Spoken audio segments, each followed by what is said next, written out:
Hey there, StarCraft fans. It's Falcon Paladin coming at you with yet another edition of StarCraft 2 Legacy of the Void. Today, it's going to be a match between Maru and Rogue here on Blackburn from DreamHack Masters Winter for your Sunday match. Bottom left, it's going to be Maru. And in the bottom right, it's going to be Rogue. Former world champion Rogue plays at a world champion level. And Maru also plays at a world champion level, but he doesn't have a world champion yet. Or world championship yet. Oh, man. All right. So these dudes, I mean, honestly, they played against each other so much. Both Korean. Both playing against each other in tournaments time and time again. Got a barracks coming up here from Maru. Got a 16 hatch here from Rogue. And everything looks pretty neat and tidy here. No sign of proxies or anything, but you know what we're doing out here with this Overlord is looking for proxies for Maru, because Rogue respects the proxy game from Maru very, very much. And I would too. If I was playing against Maru, I'd send a drone out there looking for a barracks. My Overlords, I wouldn't trust them to find it. I'd probably scout the proxy right instantly and still lose to it, because, you know, that's how bad I am, and that's how bad most of us are compared to what Maru is. Just the nature of the beast is all. Are we making a Reaper today, Maru? You haven't always in the past. It is. It's a Reaper here on Blackburn. Team Liquid Map Contest 14 version of it. This is not actually the ladder edition. I don't know what the differences are, to be honest with you. What are the differences between the ladder edition and the TLMC version? Because they usually make some tweaks to make it a ladder edition map, but I mean, this is being played at DreamHack Winter, so it can't be super bad, can it? Although we did have a time where Scarlet was matching up against Cure, I think, and within about 2 seconds of the game starting, she says, hey, this map's broke. This spawn location, start location for my hatchery is too far away from the minerals. And they were like, oh, yeah, it is. And it was the TLMC version of the map, so I don't know. I mean, obviously this isn't broken, or they would have not played this match either. So anyway, Reaper's name is Florida Man. Emperor Mengsk was listening to his favorite news network when he heard all the criminal antics of this reputed Florida Man and was absolutely vexed. He was so vexed he turned off the TV and didn't realize that this was a historical piece from the early 21st century. He called up his best crime fighters to track down Florida Man, not realizing this was a general term for a man from the USA state of Florida. Mr. Man had the misfortune of being named Florida in honor of one of his great-grandparents who reputedly hailed from Earth. And now he's serving a lifetime sentence in the Reaper program. Oh, Florida Man. Poor Florida Man.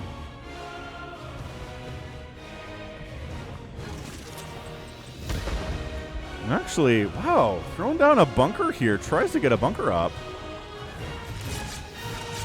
No, I guess he's not trying to get a bunker up, because there'd be an SCV here if he was. But he does delay construction a little bit. Can't get that drone. Florida Man can't do it. Drone, hatch. Yes, okay. So injured drone being turned into a hatch is the best possible outcome here. 2 lings go down, but that's about it for the nesting from Florida Man. He's alive. He's in the hands of Maru, and that's excellent for him.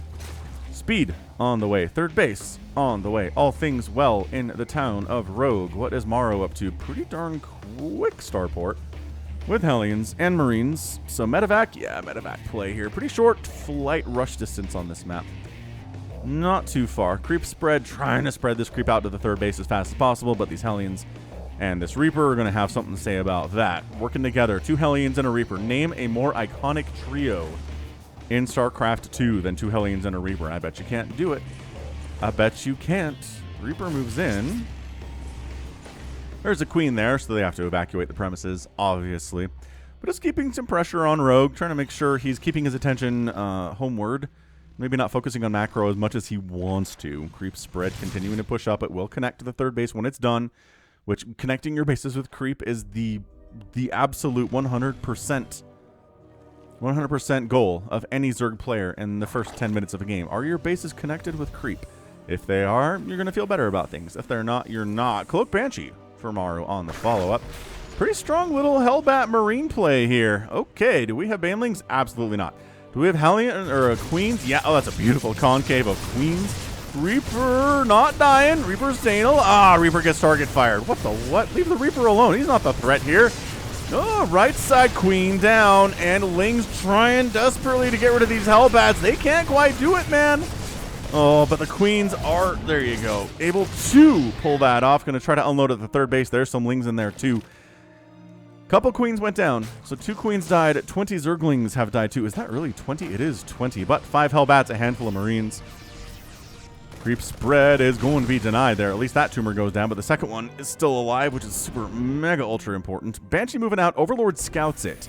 So spores immediately get tossed down because he knows, well, he doesn't know it's Cloak Banshee yet. But he knows that is a very real possibility. And actually unloading and killing this Overlord who'd spoiled the surprise of the Banshee. Banshee's here, waiting for Cloak to finish, which actually buys time for the spores to pop. So, yeah, that wasn't going to be a Cloak Banshee good time, unfortunately. That Overlord was well placed. Third base coming in here from Maru. Baneling Nest from Rogue starting around 5:30 or so. And all is good from both of these players. I think they're pretty happy about how things are going out for both of them. Maru got some damage done. Rogue is alive, which as a Zerg player is kind of your metric. Are you alive? Yes. Have you possibly lost all of your workers? Well, that doesn't really make you happy then, does it? But he hasn't. He didn't lose any drones at all. Just a couple queens, which, you know, queens are replaceable. Spire from Rogue. Oh, we're going to see Rogue's patented, I'm going to make 800 million Mutalisks, lose 700 million of them, and win anyway. Entirely possible. Look at this control. The Banshee control is sick. From Maru, it's so good. It's so good. I say that, and then he loses one instantly. Yep, that's what I get for saying anything. Hellbats coming into the third. Banelings say no. No. Actually, they don't kill any of the Hellbats, but they bruise up a couple of them quite nicely. Banshee dies somewhere in this vicinity. I heard the death sound. And Hellbats going home. Creep spreading. Yeah, so Rogue, he's the only Zerg player on Earth in ZVT where you can make, you know, honestly, 200 Mutalisks. Oh, just kidding. That was something else that died. Banshee's totally alive with 3 kills. Make 300 Mutalisks, lose approximately all of them, and win the game anyway. Any other Zerg player does that. Any other Zerg player makes that many mutas and loses most of them, they just die. They lose. But Rogue can do it. And I don't know how. I don't know what it is. It reminds me of like a special power, like a Street Fighter 2 special move that like Ryu has or Blanca has, but no one else does, right? That's what Rogue's superpower is. He doesn't explain it to other Zerg players. He doesn't tell them how he does it. I'm not sure if it is teachable. It's just a Rogue thing. So yeah, 9 mute. Here we go. Here we go. It is Rogue doing his all the Mutalisks play, and he's not going to take all that good care of them, right? Somebody like Cyril will make 15 mutas and lose, I don't know, 3 or 4 of them and win the game. Somebody like Rogue will make, honestly, 30, 40, 50, 60 mutas, lose 55 of them, and then lose the game. Rather, win the game. I'm tripping over my words here a bit. It is 10 p.m. Anyway, Muta's doing Mutalisky things. There are not turrets because who does this anymore? Honestly, who makes Muta? Oh, there's a turret here, and there's Marines there. That's probably not working, so the Mutas are getting out. Like, you know, one of them dies. Marines overextended a little bit. Taking some of those turret strikes from those missiles. And like I said, gonna lose one of them on that attack. Back it out. Back it out. Top right here from Rogue got a... Is that a 5th? By golly, that has a 5th base coming up from him. He is feeling good. I think he caught Maru off guard a little bit. There are no Widow Mines out. And by that I mean there are some in production. Drilling Claws are coming in too. Widow Mines. If you're not making Widow Mines in your TVZs, I feel confident in saying you're doing it wrong. Why is there not a spore at this base? Dude. Dude. Is this the same Banshee from before? I mean, she's dead now, but I gotta see. Sorry, I gotta see if that's the same Banshee from before. I think it is. She had 3 kills. Now she has 4. There's not a spore at this base because apparently cloaked things are not a concern for Rogue. I guess he had mutas, so he's like, whatever. Banshee's gonna die for 5 drones, which, you know what? Plus, with the additional 3 drones that she killed, that's not bad. That is 10 drones down. It's a decent start for 9 minutes. But, man, this base being up for Rogue is so nice. It is so nice here. Changeling. Gonna wander in, see what's what. How soon to be identified? Right there. Right there. You're just trying to get inside the main base. These boys say absolutely not. We have combat shield. We have +1 attack. We have stim. We have medevacs protecting us. It is not happening, you big jerks. We're working on +1 flyer, getting some corruptors here, getting the infestation pit up. Is this like fast Broodlord or something? I mean, we are... The thing about Broodlords is they're about 8 steps deep on the tech tree because Zerg tier 3 units are deep on the tech tree. But basically what you're going to want to do, yeah, get a hive, and then once the hive is done, then you upgrade your hive to a greater spire, and then you can start making Broodlords once you have some corruptors. It's a very multi-step process, but it's fun.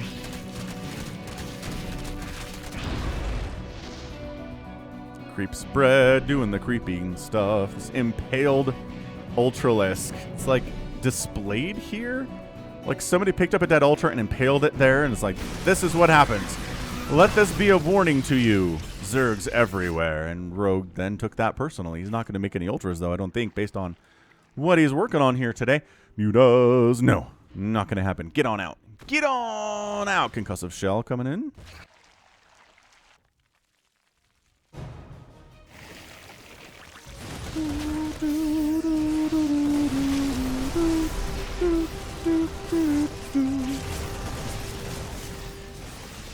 I just don't know about this for Maru. There's so many Banelings. Yeah, when you could just kind of go with your Banelings.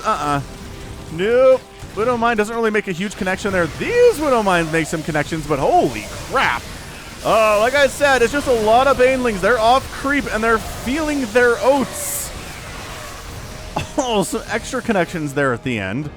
Counterattack. Counterattack time for Maru. You got to do this thing, man. How many mutas has he lost? 5? 6? 6 right there. 48 lings in production. A lurker den is on the way. So no, maybe not Broodlords. What the heck is the hive for then? I guess maybe +3 attack for his lings and his banes. Thor's on the way. Surprised we haven't seen Thor's yet, as well as the all-important Ghost Academy when you're going late game against the Zerg player. If you have ghosts, you're going to feel better about your life every single time. This is 6th, man. That's not a 6th base. That's a 6th base from Rogue. That is 6. And, man, Maru just kind of getting his 4th established right now. This is... The 5th base is blocked by creep that's being pooped out. Muta's trying to do something about that. That's not going to happen at all. Widowmine does end up getting a shot. The Mutas weren't quite as tightly controlled as they need to be in order to make that happen. Lings are just like, we got this thing. Dude, a Nidus network coming in. Lings say, we don't got this thing. Never mind. Dude, Rogue's taking the 12 o'clock. Rogue is on fire right now. Once again, trying to just pick off Widowmines. As you do when you... Oh, gets a hit off, though. He is not doing the thing, y'all. He's not doing the pick off the Widowmine before it can fire maneuver. That is so strong. Man, I played a mono battle once where I was mass Widowmine, and one of our opponents had mutas, and I was feeling so good about it. And then, nope, he was extremely skilled. Oh, friendly fire, Widowmine hit. But reinforcements come in. He was so skilled at picking off Widowmines with mutas, with Overseer support, obviously, and it was just so frustrating because I was like, aw, I have all of these Widowmines, and they're getting nothing done because this rando, this like Masters level player is incredibly good at this one skill, which apparently Rogue is struggling with here today, so I don't know. The mutas are trying to get rid of these tanks, but steady targeting, snipe, snipe, snipe, snipe. Snipe, snipe, snipe, snipe, snipe, snipe, snipe. That's what it was, the sound of snipes. 15 mutas have died. I think we might just be done with mutas. I don't know that Rogue's going to go for the mass mutalisk thing. Lurkers instead. Dude, this Nidus would come up, except there's one siege tank here, so never mind. That's not happening! Oh, the Banelings, though. Oh, the Banelings, though. A lot of SCVs dying here at this 4th base for Maru. 5th base up and running. It's a planetary, obviously. Like I said, this Nidus gets nothing done because there's a single siege tank around.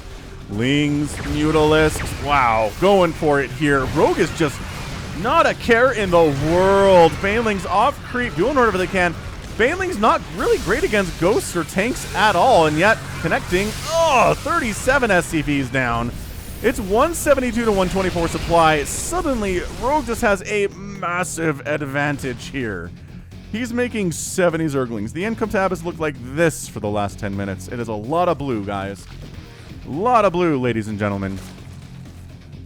Man, +2 vehicle weapons there. +2 flyer attack coming in. We're looking at 3-3 is done for the biological units. Here from Maru. Interesting location for a Nidus. I mean, I guess it gets to your dude. Oh. Widowmine's gonna get so many kills. Oh my gosh. 37 kill Widowmine, everybody! That's fine. The Lings are gonna take this thing down anyway. They've got, I assume they have adrenal glands. They do not. Alright, sweet. That Nidus Worm comes up and does nothing. 60 more Lings are in production. Hold on. Dude, Rogue, where?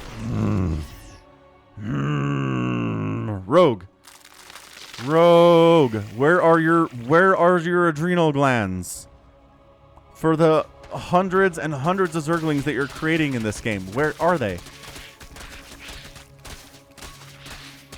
Burrow, metabolic boost, centrifugal hooks, +1 or attack carapace, mutalisks, lurkers.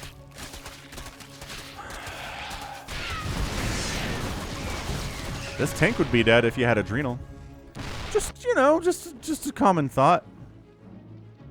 I think Rogue's going to win this thing without adrenal, though. He is just up. 200 to 120 supply. He's got 25 Banelings.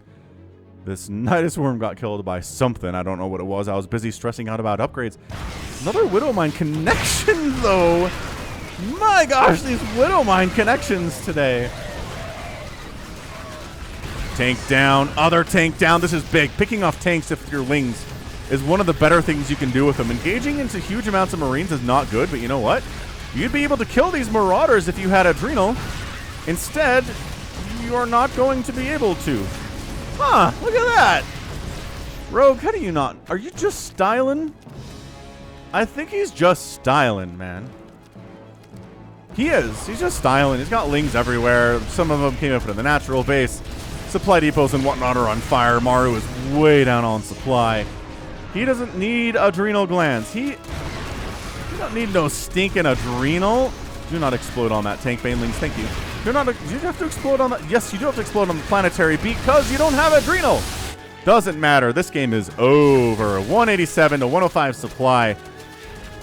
There's a bunch of ghosts around, and Maru's ghosts are sick. They're very strong against pretty much everything Zerg has. I'm trying to think of something that ghosts are bad against. If they get surrounded by a whole bunch of Lings that have adrenal and +3 attack, that's not good for them. And that's your good game. Wow. Rogue wins in 17 minutes. I'm just trying to figure out if there was an impetus here to why he tapped out. I don't know if he scanned and saw there were a million Zerg bases everywhere, but what did he... Hang on. What's his camera? That's Rogue's camera. That's Maru's camera. He scanned... okay. So he realized that Rogue had this base, and that he didn't have, and that Maru did not have this top left base, and he tapped out. He's like, okay, good. Rogue's on 1, 2, 3, 4, 5, 6 bases at least, and maybe 7 if this one exists. And by the way, it does. And I'm only on the 1, 2, 3, 4. So that math is not going to work. Not even the tiniest of bits. So I'm trying to figure out, where was it? Where did Rogue get this massive advantage that he just never relinquished in this game? Because the income tab is hugely favoring him and getting worse over time over the last 10 minutes. The mutas were okay. I guess it was. I guess it was just that giant Ling run by when they were 2-2 Lings and they killed like 37 SCVs and really set Maru back, and Rogue wasn't taking any damage on the other side at all. And usually it's a two-part thing, right? If you're the Terran player, you lose 40 SCVs and it hurts. And yes, you can come back from that position, but you have to get damage done on the other side. And only 10 drones died today, and those were in the first, 8 minutes. And 0 hatcheries died today, and that's massive. Maru was just kept on the back foot far, far too long. Gets the win. Rogue. Just playing like an absolute world champion that he is here. Maru looking almost human, and just not getting adrenal glands. Just to make me mad. It really was, just to make me mad. How many Lings did you lose today? 479. And none of them had the benefit of adrenal. Absolutely insane. All right, that was amazing. That was amazing. All right, so that is going to be it for me today. This is Ben, Falcon Paladin, coming at you with yet another edition of StarCraft 2 Legacy of the Void. Go ahead, hit that like button, hit that subscribe if you like what you saw and what you heard today. You can also catch me on Twitter, Facebook, Patreon, and Twitch, all at /Falcon Paladin. And until next time, as always, thank you so much for watching. You take care of yourself.